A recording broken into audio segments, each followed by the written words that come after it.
మీరు ఎవరితోనైనా సహజీవనం సాగిస్తున్నారా? అయితే తస్మాత్ జాగ్రత్త.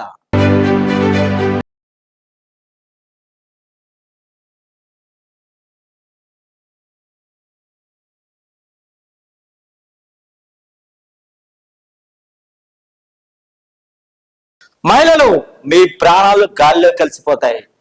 7 సంవత్సరాలుగా సహజీవనం చేస్తూ అంతలో ఏమైందో తెలియదు, వాళ్ళు నివాసం ఉంటున్న ఇంటిపై కిందకు నెట్టేశాడు.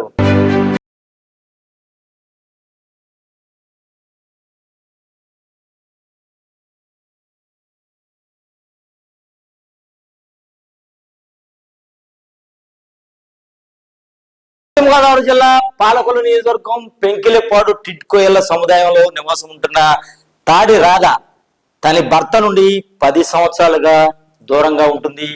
అంతలో సుధాకర్ అనే వ్యక్తి పరిచయం అయ్యాడు. గత 7 సంవత్సరాల నుంచి కూడా సుధాకర్ అనే వ్యక్తి, రాధ ఇద్దరు కూడా సహజీవనం సాగిస్తున్నారు. రాధకు 2 కుమార్తెలు ఉన్నారు. ఆ రోజు ఏమైందో తెలీదు, సోమవారం అర్ధరాత్రి తెల్లవారుజామున ఇద్దరికి గొడవ జరిగింది. ఆ గొడవతో సుధాకర్ తను నివాసం ఉంటున్న 4వ అంతస్తు నుండి రాధను కిందకి నెట్టేశాడు.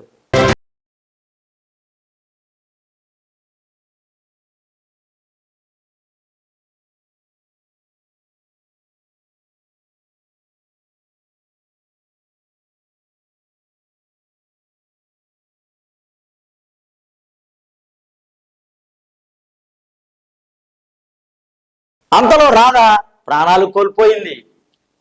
పాలకొల్లు టౌన్ పోలీసులు కేసు దర్యాప్తు చేస్తున్నారు. 7 సంవత్సరాలుగా సహజీవనం చేస్తున్న వీరి మధ్య అసలు ఏం జరిగింది? నా పేరు సాయి అండి. చనిపోయిన ఆవిడ వచ్చి నాకు అక్క అవుతుందండి. అది ఏం జరిగింది తెలియదు. పిల్లలు వచ్చి ఇంటికి వచ్చి డోర్ కొట్టారండి. సరిగా ఏమైనా వచ్చి చూస్తే వచ్చేటప్పటికి ఆవిడ చనిపోయి ఉందండి. ఏం జరిగిందని పిల్లల్ని అడిగితే మా నాన్న ఇలాగ పైనుంచి గెంటేశాడు, గొడవ అయింది, పైనుంచి గెంటేశాడు. తాడి సుధాకర్ అన్న వ్యక్తి పైనుంచి గెంటేశాడు. గెంటిన తర్వాత అంబులెన్స్ ఫోన్ చేస్తానని చెప్పి పరారైపోయాడు. ఇప్పుడు ఆ ఆడపిల్లల పరిస్థితి ఏంటి? ఆ ఆడపిల్లలను ఎవరు చూస్తారు? ఎందుకు సుధాకర్ రాధను కక్షగట్టి చంపేశాడు? ఈ విషయాలన్నీ కూడా పోలీసుల ఇన్వెస్టిగేషన్ లో తేలాల్సింది. అయితే మహిళలందరికీ కూడా ఒకటే చెప్తున్నాం, మీరు సహజీవనం చేస్తున్నారా? ఎలాంటి వ్యక్తితో చేస్తున్నారు? అసలు మీరు సహజీవనం చేయడానికి గల కారణాలేంటి? మీ భర్తలను మీరు ఎందుకు వదిలేయాల్సి వచ్చింది? వచ్చేవారు మిమ్మల్ని కంటికి రెప్పలా చూస్తారా, కాటికి తీసుకెళ్ళిపోతారా? చూస్తూనే ఉండి రైట్ 9 మీడియా.